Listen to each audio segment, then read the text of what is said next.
What's on, ladies and gentlemen? My name's Ross, I like games, and today, it's time to rank Bumblebee. Because, weirdly, even though we're only 2 sets in, we've had 6 different Bumblebee cards.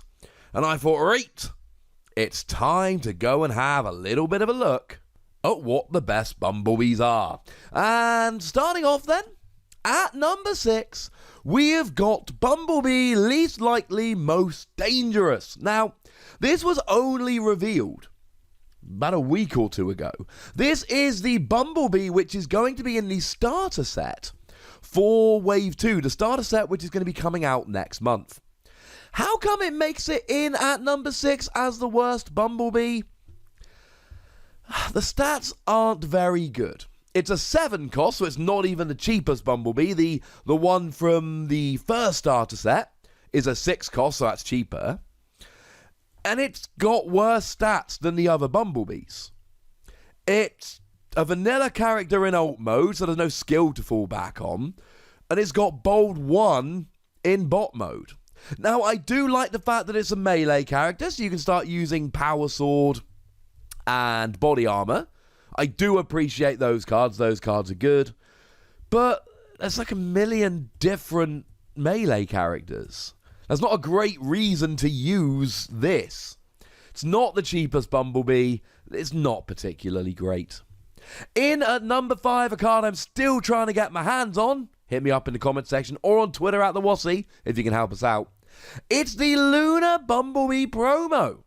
Now, you could argue this gets a little bit of a bump for the fact that it's a very exclusive, very sought-after promo. But then again, by the same token, it's an 8 cost, which sucks.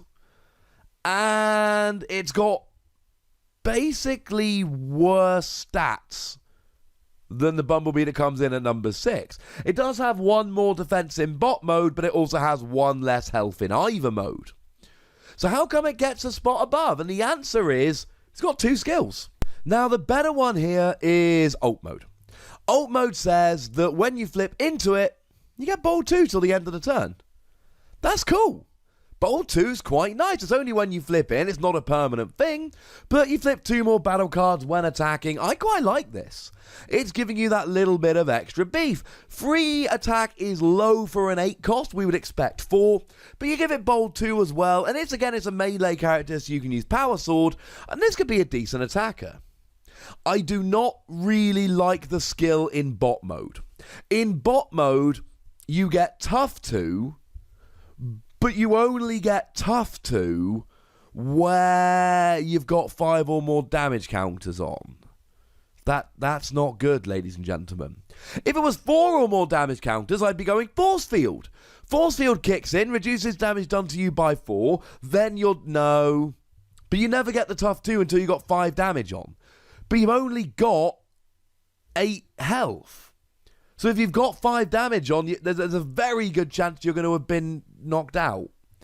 So I don't think I like this very much. And I know that's really sad, and I'm sorry, but it's just not great.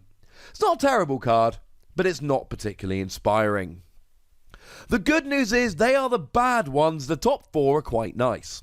In at number 4, the common from Wave 1, Bumblebee Courageous Scout. What does Bumblebee Courageous Scout have? Well, it is a 9 cost, which is quite expensive, but it's a specialist. And you get a bunch of tricks as a specialist, but as I've mentioned in a bunch of videos, my favourite of the tricks is Field Communicator. Field Communicator lets you, when you attach it to a specialist, discard the top card of your deck and you have the option to play it. And this is the only, if I remember correctly, specialist Bumblebee we've got here. So it's the only option for using it, and I'm kind of in favour of this, if I'm honest with you, ladies and gentlemen. This is fun for me. Now, it's also got decent stats here. Now, it is a 9 cost, so we'd expect a lot. Health of 10, not great. Defense of 2, fine. But attack of 6 in bot mode is really good.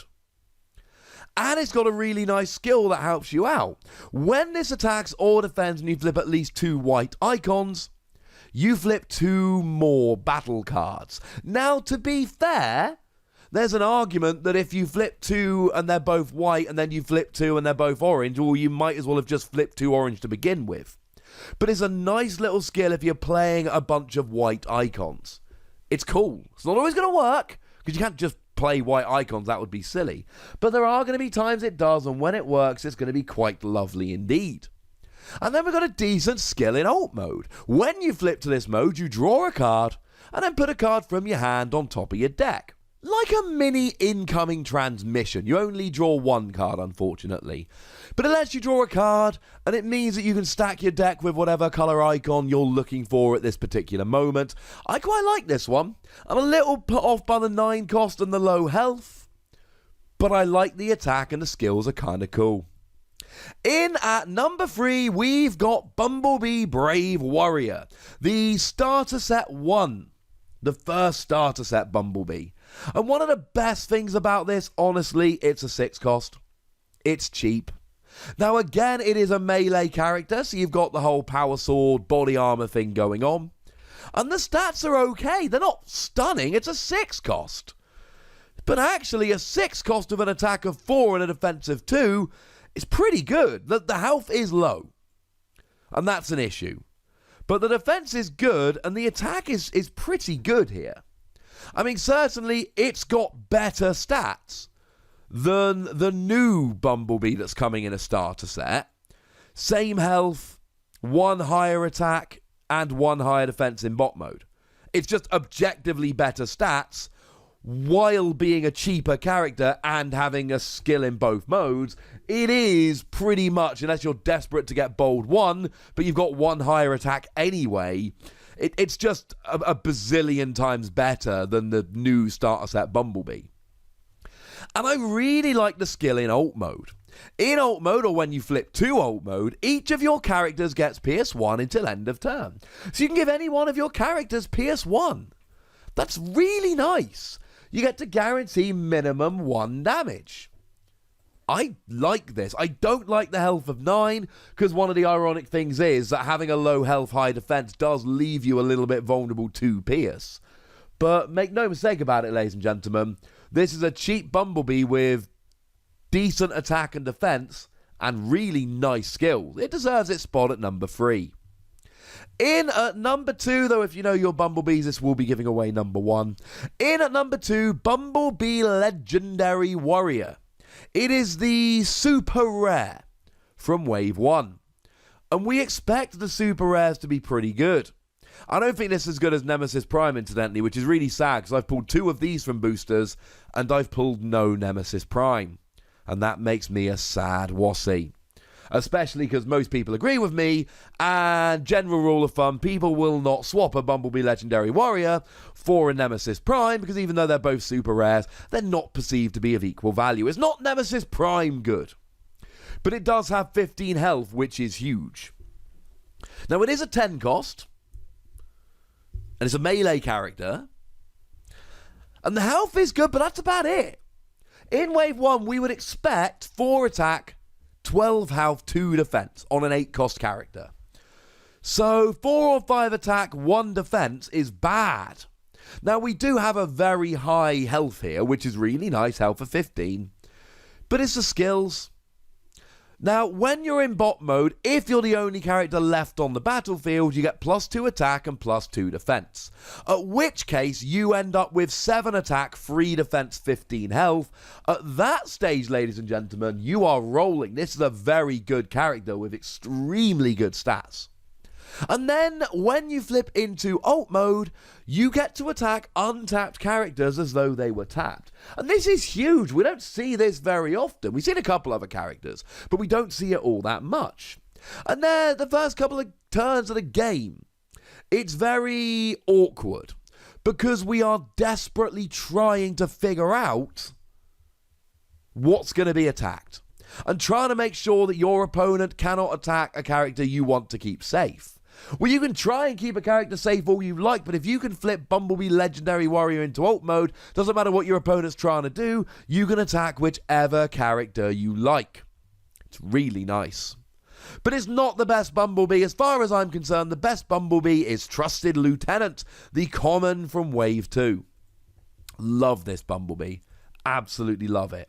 It is, again, a 10 cost, which is slightly more expensive than we would like. But it's got really nice health of 14. It's got a really nice attack in bot mode of 6. We don't love the defense, but it's got above average or great attack. It's got really nice health, and average or slightly below average defense. The skills here are really good. And it might not be melee in bot mode, but it is in ult mode. And you can always attach a power sword and then flip it back into bot mode. But it's ranged. So here you get the choice of either using your ranged tools, think stuff like armed hovercraft, or your melee tools.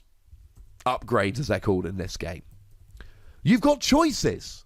You can do either of them. And that is one of the things I love about it. The fact that you can go either ranged or melee really does make me happy. But it's the skills here. The skills mark this out as the best Bumblebee. When you attack, you may scrap an action card from your hand and draw 2 cards. That's really good draw, which is very nice indeed, and not dependent on the opponent. It's up to you. And then when you flip into ult mode, you may play an action. You get to play an extra action. Now, this isn't Optimus Prime Battlefield Legend good, because Optimus Prime Battlefield Legend, you get to play a card that wasn't in your hand, whereas with Bumblebee, you've got to play a card that's already in your hand, which means it's less likely you're going to have the one you want, because you're going to be playing them all and lowering your hand. Optimus Prime, you're not relying on having it in your hand, which is why it's slightly better. And this is, incidentally, the same ult mode skill that Autobot Mirage had back in Wave 1. So do we like this better than Autobot Mirage? We like the stats more, I'll give you that. And it is 1 more expensive, and we generally like the bot mode skill better as well. Now don't get me wrong, I love Mirage's bot mode skill.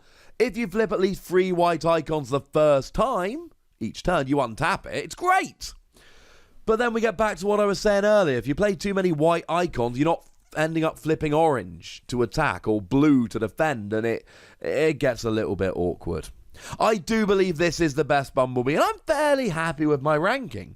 But as with all of these, ladies and gentlemen, not all of you are going to agree with me. Good news is there is a comment section, so argue with me over there. Go nuts, be nice, and give me your own list 1 to 6. I'd be delighted to read it. Go nuts, but please do remember the rule. Be nice, would you? And then make sure you like this video, subscribe to this channel, and follow me on Twitter at the Wossy, where we do talk about Keyforge, but we also talk about other games. But by far the most important thing, as always, look after yourselves till next time. Thank you very much for watching. My name's Ross, and you've been watching Wossy Plays.